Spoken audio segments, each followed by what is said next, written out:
Tuhan, salam sukacita kepada semua umat Tuhan dimanapun Anda berada. Pada kesempatan ini kita akan lanjut dengan pembahasan tentang virus corona adalah merupakan langkah awal dari kehadiran antikris di tengah-tengah dunia ini. Semua yang menjadi pertanyaan yang berurusan atau berhubungan dengan Tuhan, itu jawabannya sudah pasti harus dari Alkitab dan di dalam kuasa Roh Kudus. Karena kalau bersifat pertanyaan yang hanya merupakan pengetahuan alam atau pengetahuan sosial, maka itu bisa kita temukan di bangku pendidikan sekolah, misalnya 2 kali 3 berapa. Tetapi kalau dia bersifat tentang Tuhan, sesuatu yang sulit dijangkau oleh akal kita, maka jawabannya kita harus kembalikan semua kepada Alkitab dan biarkan Roh Kudus menguasai kita sehingga firman itu benar-benar terbuka dan kita paham dan sesuai dengan apa yang menjadi maksud Tuhan di dalam hidup setiap manusia. Bahwa Israel hanya mempercayai Allah, mereka adalah Allah yang benar. Jadi antikris muncul dari Israel, dan ini adalah merupakan satu paket dan juga merupakan satu jawaban bagi pertanyaan-pertanyaan, sehingga pemahaman kita menjadi komplit, menjadi sempurna, dan ini tidak mungkin bisa disanggah oleh siapapun. Kalau seandainya antikris muncul dari bangsa lain, misalnya dari India, maka Israel adalah salah satu negara yang akan menolak. Mereka tidak akan menerima itu, karena mereka hanya mempercayai Allah mereka adalah Allah yang benar. Tidak ada Allah yang benar selain daripada Allah mereka. Itu catatan yang kita harus perhatikan. Dan yang kedua, seperti yang kita sudah sampaikan di video sebelumnya, bahwa tidak ada satupun dari bangsa lain yang bisa berdiri di bait Allah, apalagi menyatakan diri sebagai Allah, kecuali dia orang Israel. Dan itu sudah dibuktikan dari penjelasan-penjelasan sebelumnya. Catatan yang ketiga untuk memperkuat dan mempertegas bahwa antikris itu adalah dari Israel. Orang Kristen di dunia ini ada bermiliar-miliar jumlahnya. Dan perhatikan baik-baik kalimatnya. Antikris dicatat oleh Alkitab bahwa dia akan menyatakan diri sebagai Allah. Kalau seandainya dari bangsa lain menyebut antikris datang dari bangsa lain, dari Belanda atau dari Ethiopia atau mungkin dari Afghanistan, terus kemudian menyatakan diri sebagai Allah, maka orang-orang Kristen yang bermiliar-miliar tidak mungkin bisa ditipu dengan itu, Bung. Karena orang Kristen hanya mempercayai Injil kebenaran, bahwa Allah Israel itulah Allah yang benar. Nah, kalau dia muncul dari Israel dan dia menyatakan diri sebagai Allah, maka orang-orang Kristen yang jumlahnya bermiliar-miliar itu agak sulit untuk menyangkal. Karena apa? Karena mereka mungkin bisa mengira salah satu nabi diutus Tuhan untuk menolong dunia. Karena dulu pernah terjadi waktu di zaman Tuhan Yesus turun ke dunia, Musa dan Elia juga pernah turun dan hadir bercakap-cakap dengan Tuhan di dalam satu pewahyuan, di dalam satu penglihatan. Nah, ini kalau dia muncul dari Israel, maka orang Kristen akan dengan mudah untuk bisa tertipu. Karena catatannya di dalam Alkitab bahwa Matius 24 ayat yang ke-24, di situ kita coba lihat ayatnya. Sebab Mesias-Mesias palsu dan nabi-nabi palsu akan muncul, dan mereka akan mengadakan tanda-tanda yang dahsyat dan mujizat-mujizat, sehingga sekiranya mungkin mereka menyesatkan orang-orang pilihan juga. Iya, mereka bisa menyesatkan orang pilihan. Seperti yang kita sudah bahas di video sebelumnya, bahwa makhluk ini dia berkepala 7, dia sangat cerdas, dia sangat jenius. Jadi kalau dia punya modal hanya rata-rata orang pintar, hanya rata-rata punya pendidikan di S3, S4 atau mungkin S-teler, itu tidak akan mungkin bisa mampu masuk dengan cara seperti itu. Karena penipuannya harus berhasil, penipuannya harus terlaksana. Dan dengan seperti kayak malaikat terang, seperti kayak kehadiran Tuhan sendiri, dia sudah masuk ke seluruh lini kehidupan manusia. Dan tidak ada satu orang pun yang bisa menyangkali itu, karena dia pribadi yang sangat cerdas luar biasa. Sampai saat ini, kebiasaan orang Yahudi, kalau mereka duduk makan, itu biasanya di bagian kepala, mereka menyediakan kursi kosong. Kenapa mereka menyediakan kursi kosong? Karena mereka sampai saat ini mempercayai bahwa Mesias belum datang. Jadi yang 2000 tahun yang lalu, Mesias yang sejati, Mesias yang sebenarnya, Mesias yang asli datang, itu mereka tidak percaya. Dan ini sesuatu yang sangat komplit, jadi Alkitab menjawab dengan jelas. Ada yang bertanya kepada saya, dari suku mana kira-kira antikris kalau dikatakan dari anak cucu Yakub atau anak cucu Israel, atau dari bangsa Israel, kira-kira dari suku mana? Alkitab tidak mencatat dengan persis dari suku mana. Tetapi kalau secara menyeluruh, itu bisa sedikit mungkin ada gambaran, karena dicatat di dalam Alkitab bahwa dia akan meniru persis seperti yang dilakukan oleh Tuhan Yesus. Dan Tuhan Yesus itu berasal dari suku Yehuda. Nah, kalau dia memang benar-benar meniru sampai ke suku pun dia tiru, maka kemungkinan besar dia berasal dari suku Yehuda. Tetapi itu tidak terlalu penting. Yang penting Alkitab sudah menjawab bahwa dia akan muncul dari Israel. Dan pada kesempatan ini kita akan lanjut dengan pembahasan seperti apa siksaan yang akan dilakukan oleh antikris. Beberapa waktu yang lalu saya suka perhatikan bahwa ada simulasi-simulasi yang dibuat oleh gereja-gereja atau disutradai oleh anak-anak Tuhan atau orang Kristen dengan membuat sebuah film tentang bagaimana antikris datang dan kemudian membunuh orang-orang Kristen.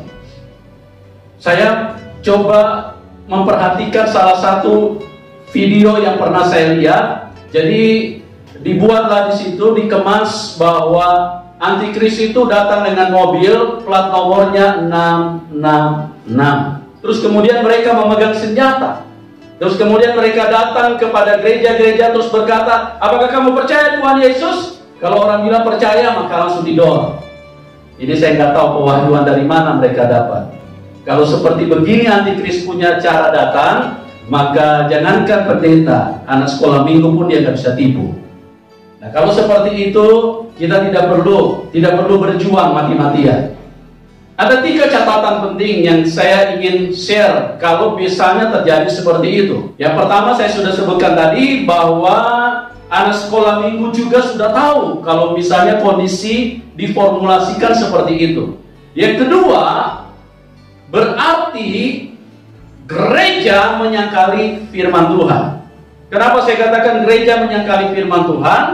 Karena dikatakan oleh Alkitab bahwa dia berkepala 7. Kehadirannya itu seperti kayak Allah dan tidak bisa dideteksi atau tidak bisa dikenali, dan semua orang pada akhirnya semua mempercayai dia bahwa dia adalah Mesias, dan mereka semua akan registrasi, mereka semua akan percaya bahwa dia adalah penyelamat karena dia munculnya dari Israel. Makanya firman Tuhan pernah berkata di bagian Alkitab, hendaklah kamu cerdik seperti ular dan tulus seperti merpati. Artinya kemampuan, kecerdasan kita, kepintaran kita, hikmat kita hendaknya menyamai si antikris. Supaya apa? Supaya kita tidak mudah untuk ditipu. Sejak dari Taman Eden tidak ada satu manusia pun yang tidak ditipu sama dia. Semua ditipu. Yang tidak bisa ditipu dia hanya Tuhan Yesus. Dan kalau kita berjalan tidak bersama dengan Tuhan, maka kita juga akan bisa tertipu. Oke, kita masuk ke dalam penjelasan seperti apa siksaan daripada antikris. Akan terjadi siksaan yang belum pernah terjadi. Jadi tidak ada satupun yang bisa tahu bentuknya seperti apa. Tetapi catatan Alkitab kita bisa memperhatikan dengan baik. Kalau ditanya kengeriannya seperti apa, maka Alkitab sudah menulis dengan jelas. Ini kengerian yang begitu luar biasa. Matius 24 ayat 9 sampai dengan 10. Pada waktu itu kamu akan diserahkan supaya disiksa. Pada waktu itu kamu akan diserahkan supaya disiksa. Dan kamu akan dibunuh. Dan kamu akan dibunuh. Akan dibenci semua bangsa oleh karena namaku. Akan dibenci oleh semua bangsa oleh karena namaku. Dan banyak orang akan murtad, dan mereka akan saling menyerahkan dan saling membenci. Iya, ini siksaan yang begitu luar biasa, sehingga pada waktu itu banyak orang Kristen akan saling menyerahkan, kata firman Tuhan. Karena semua pada takut dengan kengerian yang begitu luar biasa. Begitu ngerinya siksaan yang dimunculkan pada waktu itu. Sehingga di bagian firman Tuhan lain, Tuhan Yesus mengatakan, Bapa menyerahkan anaknya, anak menyerahkan bapaknya, menantu menyerahkan mertuanya, mertua menyerahkan menantunya. Makanya dikatakan di dalam ayat yang ke-10 tadi, bahwa dan banyak orang akan murtad. Banyak orang akan murtad. Dan mereka akan saling menyerahkan. Dan mereka akan saling menyerahkan. Dan saling membenci. Dan saling membenci. Dan di dalam ayat yang ke-21, apa kata Alkitab di situ? Sebab pada masa itu akan terjadi siksaan yang dahsyat. Pada masa itu akan terjadi siksaan yang dahsyat. Seperti yang belum pernah terjadi sejak awal dunia. Seperti yang belum pernah terjadi sejak awal dunia. Belum pernah terjadi. Dan yang tidak akan terjadi lagi. Dan yang tidak akan terjadi lagi. Ada satu lagi sanggahan-sanggahan Alkitab yang sangat kuat, mutlak, permanen terhadap semua pernyataan-pernyataan yang pernah disampaikan oleh beberapa pendeta yang khotbah tentang akhir zaman. Karena mereka selama ini berkata bahwa sebelum antikris datang, gereja sudah diangkat. Ini pernyataan-pernyataan yang sangat tidak benar, dan Alkitab yang menyanggah, bukan saya.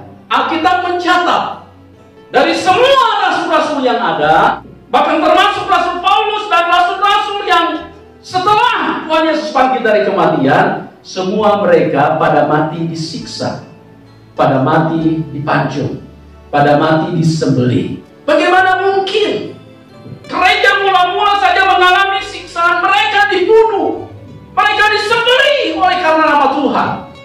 Bagaimana mungkin gereja di akhir zaman mau memilih cara yang berbeda? Memang Tuhannya berbeda? Apa tafsirannya yang berbeda? Kalau Tuhannya sama, kalau Tuhannya Tuhan Yesus, ini pasti tidak berbeda. Tuhan Yesus tidak pernah dulu kerjanya lain, terus kemudian di akhir zaman kerjanya lain. Dan kita bisa lihat itu di dalam Matius 24 ayat 12 sampai dengan 13. Dan karena makin bertambahnya kedurhakaan, ya, makin bertambahnya kedurhakaan, maka kasih kebanyakan orang akan menjadi dingin. Kasih kebanyakan orang menjadi dingin. Tetapi orang yang bertahan sampai pada kesudahannya akan selamat. Orang yang bertahan sampai kepada kesudahan yang akan selamat. Karena firman Allah sudah berkata, orang yang bertahan sampai kesudahan, orang itulah yang akan selamat. Ya, jadi ini sanggahan yang sangat mutlak yang bisa di-share kepada semua hamba Tuhan yang selama ini berbicara tentang akhir zaman, untuk kita memiliki suatu pewahyuan, pemahaman yang baru bahwa orang Kristen akan dibantai. Perhatikan baik-baik dalam ayat 12, karena kedurhakaan makin bertambah. Apa itu kedurhakaan? Itulah kebrutalan, itulah kesadisan, itulah kekejian yang dilakukan oleh antikris. Begitu durhaka dia,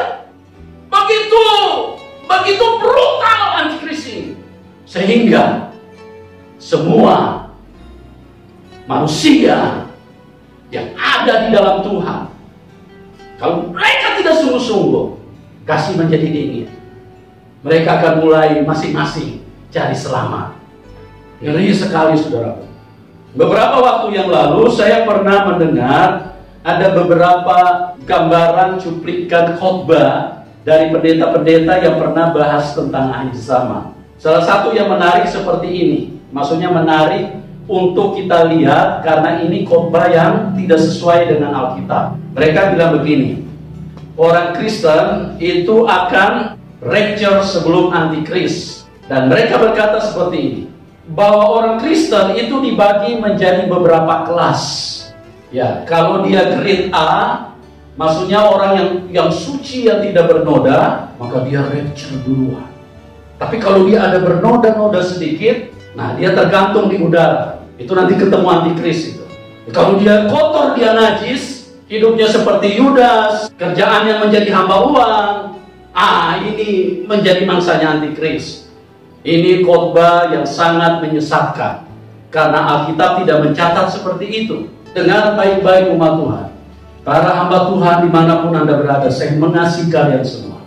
Tidak ada tujuan lain selain saya ingin share ini, supaya ini menjadi pengetahuan. Karena Alkitab berkata, umatku binasa karena tidak berpengetahuan. Saya ingin bagikan ini. Sebetulnya saya juga tidak tertarik untuk bagi ini, karena saya melihat video-video kamu dibuka bicara kebenaran yang sesungguhnya, itu orang tidak tertarik. Gereja tidak suka. Gereja cuma lihat suka khotbah pendeta yang bisa hihi, yang sedikit melucu-lucu, pendeta yang suka mengkritik-kritik orang, terus menghakimi orang. Itu disukai itu. Tapi kalau bicara kebenaran, itu nggak disuka, nggak ditengok.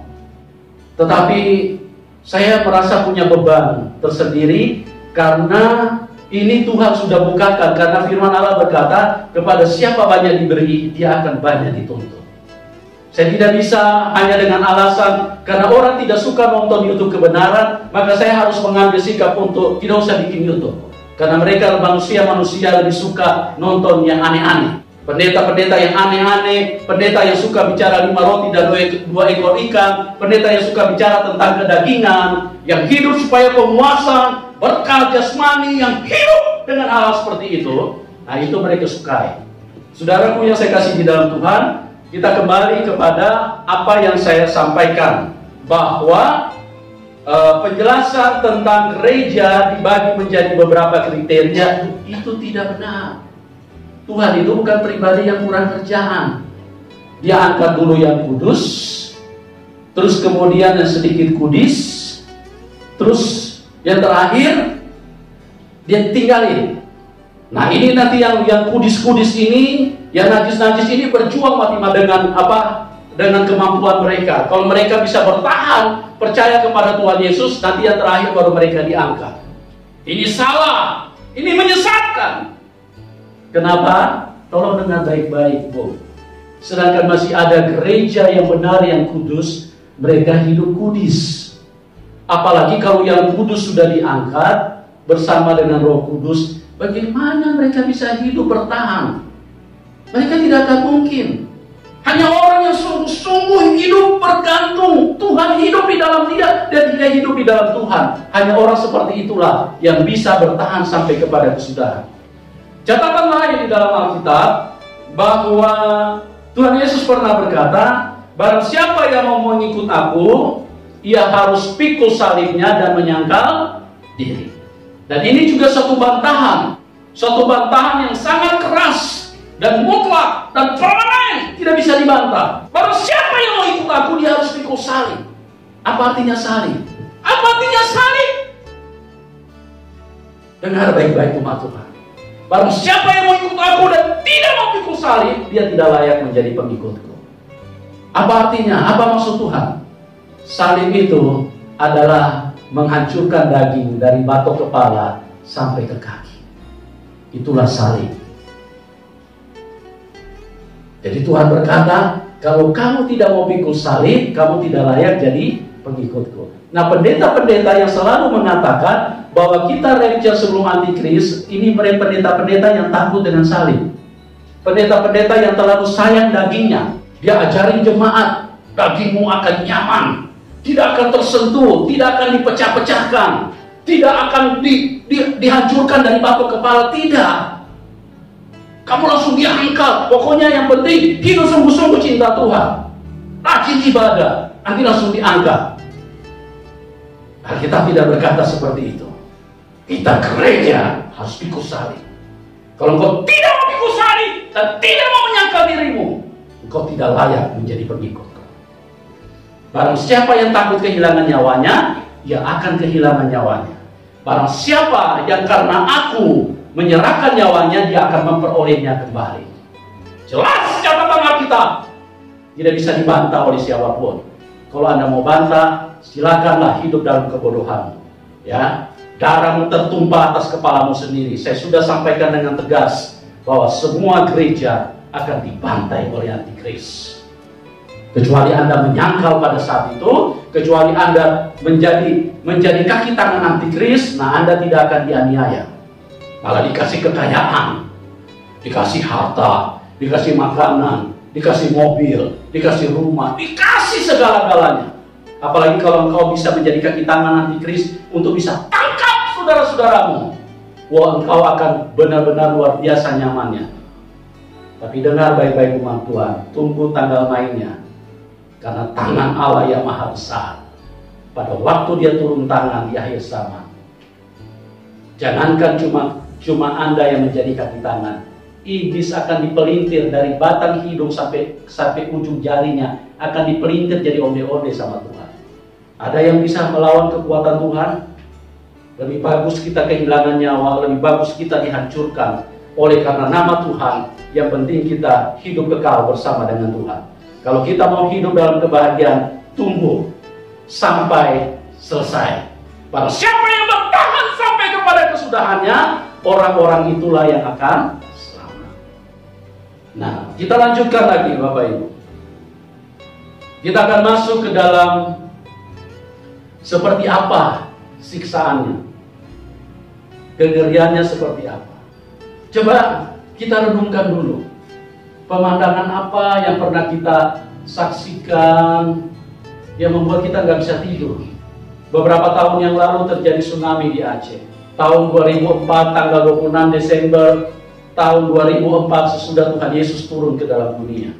Banyak orang yang jadi tiba-tiba jadi stres berat. Bahkan ada yang sampai mati gara-gara mereka tidak tahan melihat bagaimana kengerian yang tiba-tiba tsunami seperti kayak badai yang menghentikan dunia dengan seketika. Mungkin ada yang berkata, oh pemandangan itu mengerikan sekali. Belum, itu masih kecil, gak menakutkan. Kalau cuma begitu, carilah pegunungan, maka air tsunami tidak akan kejar Anda. Kengeriannya sungguh tak terlukiskan, karena Alkitab sudah mencatat itu. Nah, ini bentuknya kita belum tahu seperti apa. Tapi kengeriannya Alkitab sudah beritahu. Jadi kengerian apa yang pernah Anda saksikan di dalam hidup ini yang membuat Anda lututmu goyang semua, yang membuat Anda begitu ketakutan secara luar biasa? Apa yang paling mengerikan di dalam hidupmu? Pemandangan apa? Pemahaman apa? Mungkin ada yang berkata, wah, saya dulu pernah belajar tentang sejarah. Bagaimana tentara Nazi, tentara Jerman membunuh, menyiksa orang-orang yang tidak tunduk kepada aturan yang mereka berlakukan. Apakah seperti itu, bro? Itu terlalu kecil. Mungkin ada yang berkata, oh diiris-iris pakai silet terus kemudian diperas jeruk. Kira-kira seperti itu Pak Pendeta? Enggak. Kalau seperti itu kita sudah pernah lihat, kita sudah pernah saksikan hal seperti itu. Bahkan di film PKI kita sudah lihat bagaimana kekejaman yang berlaku pada waktu itu. Itu masih jauh. Tidak seperti itu. Apakah seperti ISIS yang mereka sembeli-sembeli potong kepala orang hanya seperti kayak potong pepaya? Oh no. Itu kecil, itu bukan siksaan, itu pembunuhan. Itu bukan siksaan. Catat baik-baik. Kata firman Tuhan, mengerti baik-baik kata Alkitab, akan terjadi siksaan. Siksaan itu dengan tujuan sampai Anda menyangkal imanmu. Tidak langsung dibunuh, disiksa. Kalau langsung dibunuh, tidak terlalu sulit. Dimatiin pelan-pelan dengan kesakitan yang begitu luar biasa sampai pada titik tertentu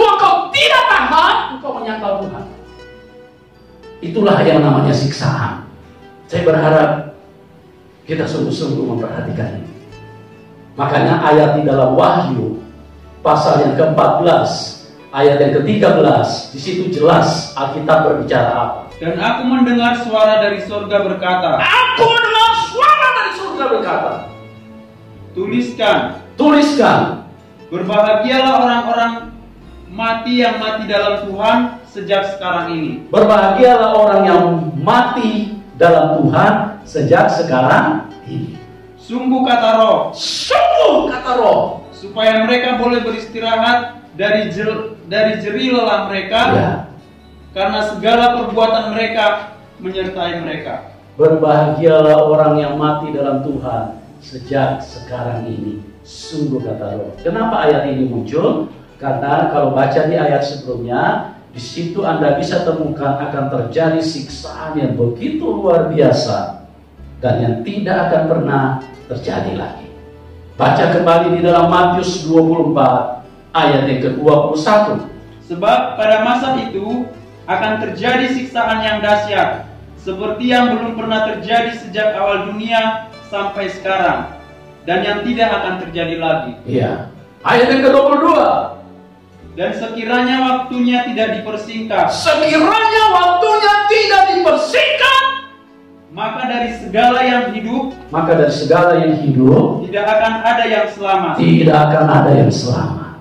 Akan tetapi oleh karena orang-orang pilihan waktu itu akan dipersingkat. Oleh karena orang-orang pilihan, maka waktu itu akan dipersingkat. Anda bisa bayangkan siksaan itu? Begitu mengerikan. Kalau tidak dipersingkat siksaan itu, maka tidak akan ada yang bisa selamat. Karena semua orang pasti menyangkal Tuhan. Bukan 24 jam dikurangi menjadi 2 jam, 22 jam didiskon. Bukan itu maksudnya. Waktu penyiksaan itu yang dipersingkat. Kalau iblis mau siksa Anda 7 hari, mungkin Tuhan hanya kasih 7 menit.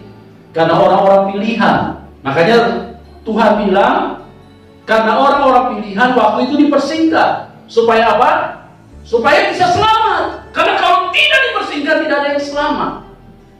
Saudara yang saya kasih dalam Tuhan, siksaannya begitu luar biasa.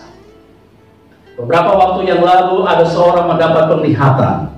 Dan saya yakin penglihatan ini penglihatan tentang akhir zaman.